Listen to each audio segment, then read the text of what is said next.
Hello there and welcome to my bubble on the internet. I'm Waffles and this is my cake cat LC Sweet Bee. She stemmed from a cake retexture mod I made for ClanGen, hence her being a cake cat. Anyways, today I kinda have a clan generator challenge video. A better example of what I will be doing with this clan and their bordering clans is what Possumbreath did with his clan, Bush Clan. I'll leave a link to Possumbreath's playlist of Bush Clan story in the description. For my clan generator challenge, I actually didn't go with the generator everyone else used, so I'll also leave it linked down below in the description too.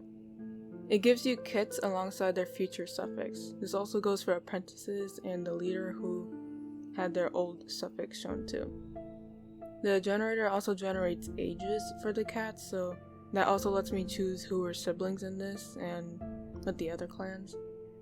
The generator, however, doesn't link the kits with their mothers or their fathers or queens in general, so I had to manually pick them based on the kids' ages and their fur and their eye color, etc. Anyways, the clan I ended up with was SpiritClan.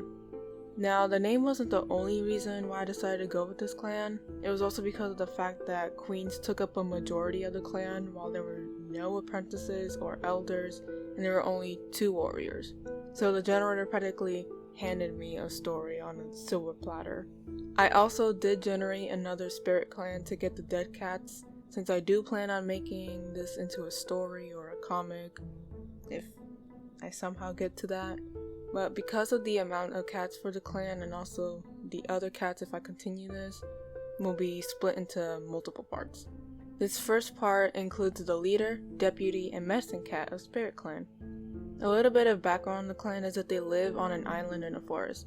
Don't ask me how that's possible, that's just what the generator gave me and I decided to stick with it because why the hell not.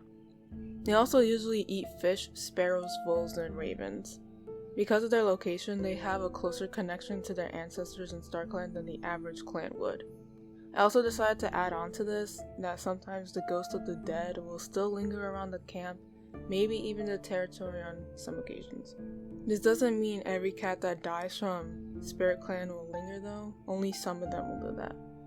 I'm debating making it that typically these ghosts stick with cats that they themselves have a strong connection to StarClan.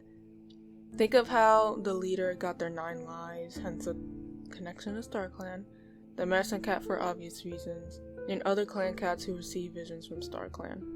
This can lead to some cats not quite learning how to properly grieve. Others can have their loved ones returned, but others cannot. It's unfair, isn't it? But now that I have some of the ground lore for SpiritClan out of the way, let's move on to their leader. The leader of SpiritClan is the young 33-moon-old Metal Star who is formerly known as Metal Spring. She's a tiny red mottled she-cat with a white underbelly and yellow eyes.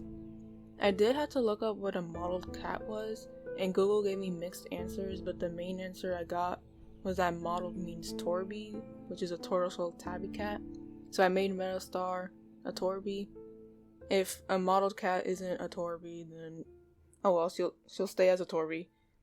I gave her a few leaves into her fur because of her name and because I thought it would be cute to add that. I also found it adorable that the generator gave me a tiny cat as a leader because I'm sure her enemies underestimate her a lot, especially since she has a heart of gold, so other cats think they could walk all over her. She became leader after many tragedies struck the clan and robbed them of their former leader, deputy, and other medicine cat.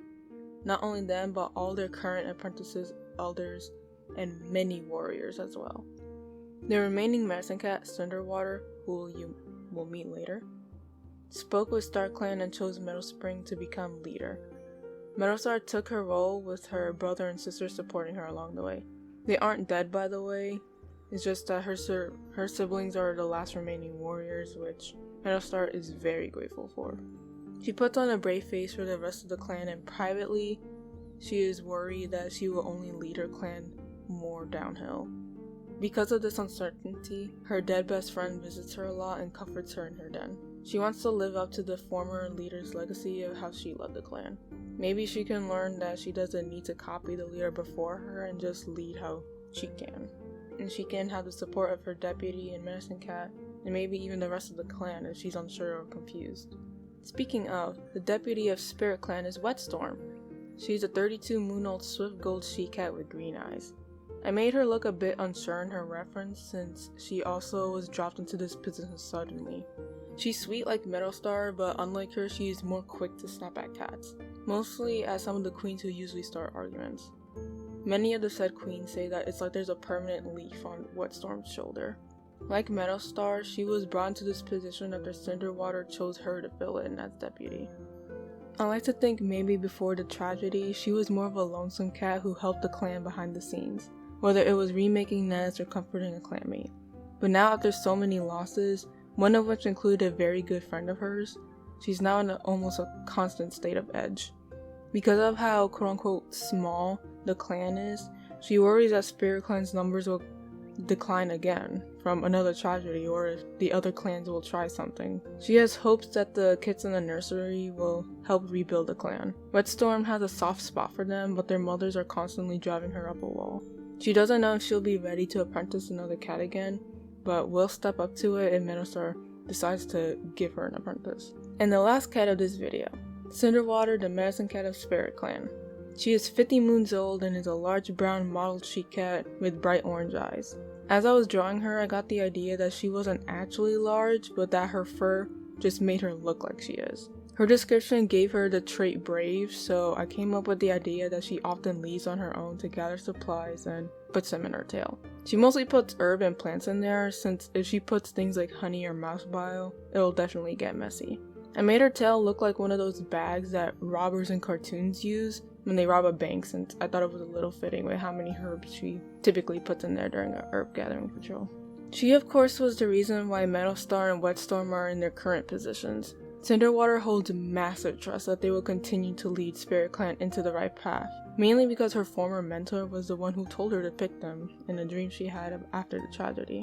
She thinks SpiritClan will bounce back from this, especially since they have a lot of kids in the nursery, and 2 of them will be apprenticed soon, and she has her eyes set on one of them. She has been working overtime after this incident as not only the doctor, but a therapist, mainly to the queens who are grieving massively from the loss of their mates and kids who were only apprentices. One of the queens is actually Cinderwater's sister, and she has 2 kids. One is a tom and the other is a she-cat, which Cinderwater loves very much, but doesn't let her love get in the way of her duties. And that's it for the first part of SpiritClan. What do you think of the clan? Do you have a favorite out of these 3? I honestly can't pick between these guys, so I wonder what you guys have to say. In the next video, I'll continue with the warriors and a few queens and maybe even a few kids. I hope you all enjoyed the video, and I'll see you in the next one. Have a good day or night.